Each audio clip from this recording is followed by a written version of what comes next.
Η ιστορία γράφεται από τους νικητές, όμως υπάρχουν γεγονότα που ποτέ δεν έφτασαν στο φως. Μυστικά που η ιστορία προσπάθησε να κρύψει. Ανεξήγητα φαινόμενα, εξαφανίσεις και πειράματα που έμειναν στον αέρα. Σήμερα θα ταξιδέψουμε πίσω στο χρόνο για να εξερευνήσουμε τα μυστήρια που η ιστορία θέλει να ξεχάσεις. Καλώς ήρθες στο κανάλι Ιστορίες που αξίζει να υποθούν και ετοιμάσου για μια βουτιά στα πιο σκοτεινά και ανεξήγητα κεφάλαια του παρελθόντος. Η χαμένη αποστολή του ναυάρχου Sir John Franklin. Το 1845, ο Βρετανός ναύαρχος Sir John Franklin ξεκίνησε μια επιχείρηση για να βρει το βορειοδυτικό πέρασμα, μια θαλάσσια διαδρομή μεταξύ του Βόρειου Ατλαντικού μέσω των στενών του Αρκτικού αρχιπελάγους προς τον Βερίγγιο Πορθμό. Με τη βοήθεια δύο πλοίων, του HMS Erebus και του HMS Terror και πλήρωμα 129 αντρών, οι Βρετανοί προσπάθησαν να ανοίξουν αυτόν τον θαλάσσιο δρόμο. Ωστόσο, ποτέ δεν επέστρεψαν. Όταν το 1848 μια αποστολή διάσωσης έφτασε στην περιοχή, βρήκε μόνο εγκαταλελειμμένα στρατόπεδα και σάπια πλοία. Η τύχη του πληρώματος παραμένει άγνωστη, αλλά οι τελευταίες τους ημερολογιακές καταγραφές που βρέθηκαν αργότερα αναφέρουν την ανίποτη αγωνία τους. Τροφική στέρηση, πάγος που προχωρούσε συνεχώς και σύμφωνα με ορισμένες ενδείξεις, κανιβαλισμός. Πώς εξηγείται αυτό το μυστήριο? Ήταν μια φυσική καταστροφή ή κάτι πιο σκοτεινό συνέβη στην αρκτική σιωπή? Το στοιχειωμένο νησί Ρόανοκ. Τον Αύγουστο του 1587, μια ομάδα 115 Βρετανών επίκων υπό την ηγεσία του John White εγκαταστάθηκαν στο νησί Ρόανοκ που βρίσκεται στα ανοιχτά της Βόρειας Καρολίνας. Όταν ο White επιστρέφει στην Αγγλία για προμήθειες, ο πόλεμος του 1588 με την Ισπανία τον αναγκάζει να καθυστερήσει την επιστροφή του για 3 χρόνια. Όταν τελικά φτάνει πίσω στο νησί, οι έπικοι έχουν εξαφανιστεί. Δεν βρέθηκαν πτώματα, μόνο τα εγκαταλελειμμένα σπίτια τους και μία λέξη χαραγμένη σε ένα δέντρο. Κροατοάν, το όνομα ενός γειτονικού ηθαγενικού φύλου. Η αναζήτηση για εξηγήσεις ποικίλει. Κάποιοι πιστεύουν ότι οι έπικοι υπέκυψαν στην πείνα και τον θρώισμα του ανελαίτου κυνηγιού. Άλλοι μιλούν για μετακίνηση των απίκων στην περιοχή των Κροατόανς. Αλλά η πιο σκοτεινή θεωρία είναι ότι τα πνεύματα του νησιού άρπαξαν αυτούς τους πρώτους έπικους. Ποιο πιστεύεις ότι είναι το μυστικό του νησιού Ρόανοκ? Το πείραμα της Φιλαδέλφειας.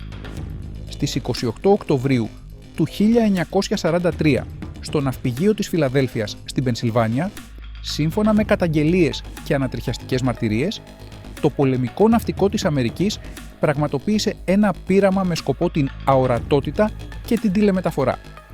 Το πείραμα, που φέρεται να έλαβε χώρα στο αντιτορπιλικό πλοίο USS Eldridge, είχε ως στόχο να εξαφανίσει το πλοίο από τα ραντάρ των εχθρών. Σύμφωνα με τους ισχυρισμούς, το πλοίο εξαφανίστηκε και εμφανίστηκε ξαφνικά 200 χιλιόμετρα μακριά. Αν και τα επίσημα έγγραφα αρνούνται οποιαδήποτε τέτοια πράξη, μάρτυρες αναφέρουν την παρουσία ενός ηλεκτρομαγνητικού φαινομένου που σχετίζεται με την τηλεμεταφορά. Είχαν πράγματι οι Αμερικανοί αναπτύξει τεχνολογία που ακυρώνει τη φύση? Ή είναι όλα αυτά απλώς μια μεγάλη συνωμοσία? Η πέτρινη δίσκη των Ντρόπα. Το 1938, σε μια απομακρυσμένη σπηλιά στα βουνά Μπαϊάν Καραούλα, στα σύνορα Κίνας-Θιβέτ, μια αρχαιολογική αποστολή ανακάλυψε κάτι το αδιανόητο.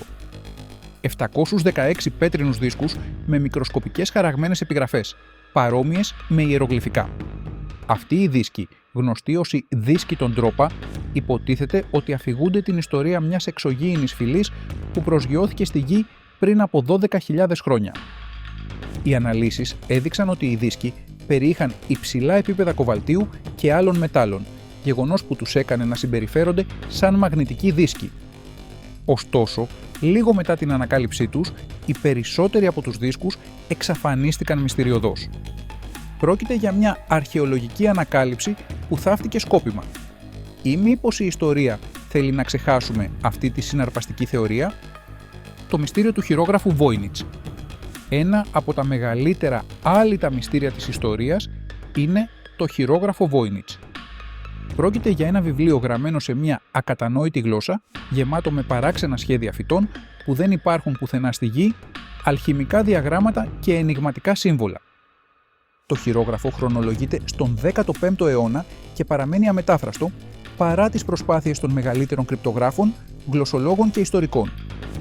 Κάποιοι πιστεύουν ότι είναι ένα βιβλίο μαγείας, άλλοι ότι περιέχει μυστικές γνώσεις από έναν άγνωστο πολιτισμό, ενώ οι πιο τολμηροί ισχυρίζονται πως είναι ένα μήνυμα από εξωγήινους. Τι κοινό έχουν όλα αυτά τα μυστήρια? Είναι αυτά απλώς ανεξήγητες φαινομενικά περιστάσεις ή μήπως κρύβουν σκοτεινές και καταχωνιασμένες αλήθειες? Όλα αυτά τα γεγονότα σβήστηκαν από τα βιβλία της ιστορίας και κρύφτηκαν από τη δημόσια προσοχή. Αν η ιστορία είναι γραμμένη από τους νικητές, τότε ποιοι είναι οι αληθινοί νικητές αυτών των σκοτεινών μυστικών? Γράψτε στα σχόλια ποιο μυστήριο σας έχει καθυλώσει και μην ξεχάσετε να κάνετε εγγραφή για να ανακαλύψετε περισσότερα από τα άγνωστα κεφάλαια του παρελθόντος.